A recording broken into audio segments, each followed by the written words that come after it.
ಯೇಸು ತಮ್ಮ ಸೇವೆಯನ್ನು ಪ್ರಾರಂಭಿಸಿದರು. ಯೇಸು ಸೈತಾನನ ಶೋಧನೆಗಳನ್ನು ನಿರಾಕರಿಸಿದ ನಂತರ ಗಲೀಲಿಯದ ಸೀಮೆಗೆ ಹಿಂದಿರುಗಿ ಅಲ್ಲಿಯೇ ವಾಸಿಸುತ್ತಿದ್ದರು. ಪವಿತ್ರಾತ್ಮರು ಅವರಿಗೆ ಹೆಚ್ಚು ಶಕ್ತಿಯನ್ನು ನೀಡಿದರು.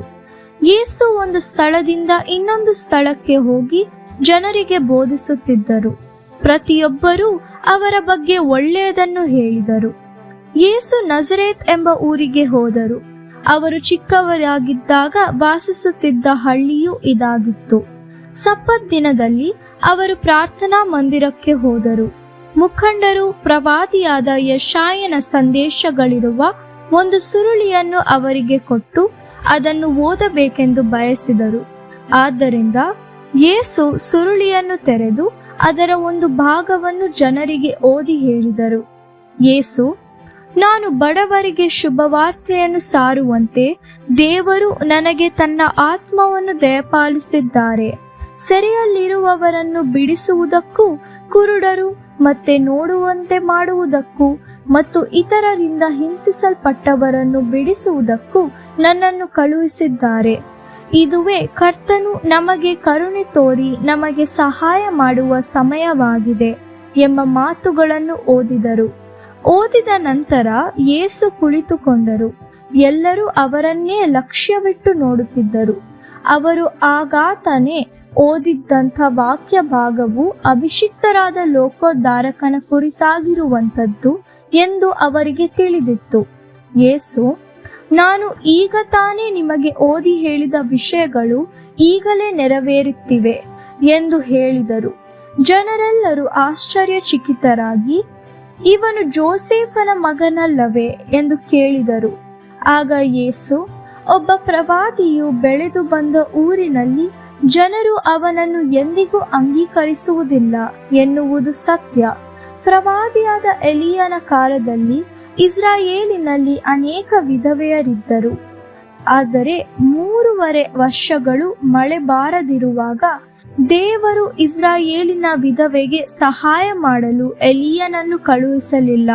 ಬದಲಿಗೆ ಬೇರೆ ದೇಶದಲ್ಲಿರುವ ವಿಧವೆಗೆ ಸಹಾಯ ಮಾಡಲು ದೇವರು ಎಲೀಯನನ್ನು ಕಳುಹಿಸಿದರು ಎಂದು ಹೇಳಿದರು. ಯೇಸು ಮುಂದುವರಿಸಿ ಹೇಳಿದ್ದೇನೆಂದರೆ, ಪ್ರವಾದಿಯಾದ ಎಲೀಷನ ಕಾಲದಲ್ಲಿ ಇಸ್ರಾಯೇಲಿನಲ್ಲಿ ಚರ್ಮರೋಗವಿದ್ದ ಅನೇಕ ಜನರಿದ್ದರು. ಆದರೆ ಎಲೀಷನು ಅವರಲ್ಲಿ ಯಾರನ್ನೂ ಗುಣಪಡಿಸಲಿಲ್ಲ.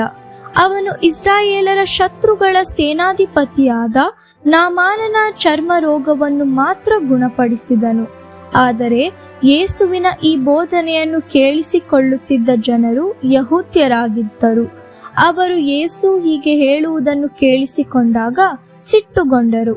ನಜರೇತಿನ ಜನರು ಯೇಸುವನ್ನು ಹಿಡಿದುಕೊಂಡು ಪ್ರಾರ್ಥನಾ ಮಂದಿರದಿಂದ ಎಳೆದುಕೊಂಡು ಹೋದರು. ಅವರನ್ನು ಕೊಲ್ಲುವ ಸಲುವಾಗಿ ಗುಡ್ಡದ ಅಂಚಿಗೆ ಕರೆತಂದರು.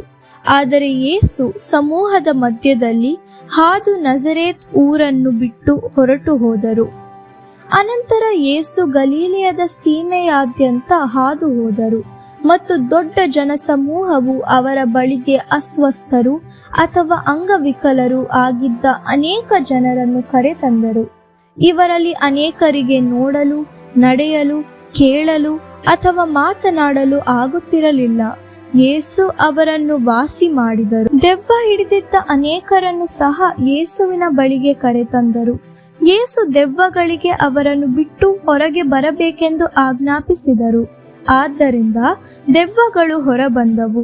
ಅನೇಕ ಸಾರಿ ದೆವ್ವಗಳು, ನೀನು ದೇವರ ಮಗ ಎಂದು ಕೂಗುತ್ತಿದ್ದವು. ಜನಸಮೂಹವು ಅತ್ಯಾಶ್ಚರ್ಯಪಟ್ಟು ದೇವರನ್ನು ಸ್ತುತಿಸಿದರು. ಅನಂತರ ಯೇಸು 12 ಮಂದಿಯನ್ನು ಆರಿಸಿಕೊಂಡು ಅವರನ್ನು ಪ್ರೇಷಿತರು ಎಂದು ಕರೆದರು. ಪ್ರೇಷಿತರು ಯೇಸುವಿನೊಂದಿಗೆ ಪ್ರಯಾಣ ಮಾಡಿದರು ಮತ್ತು ಅವರಿಂದ ಬಹಳಷ್ಟು ಕಲಿತುಕೊಂಡರು.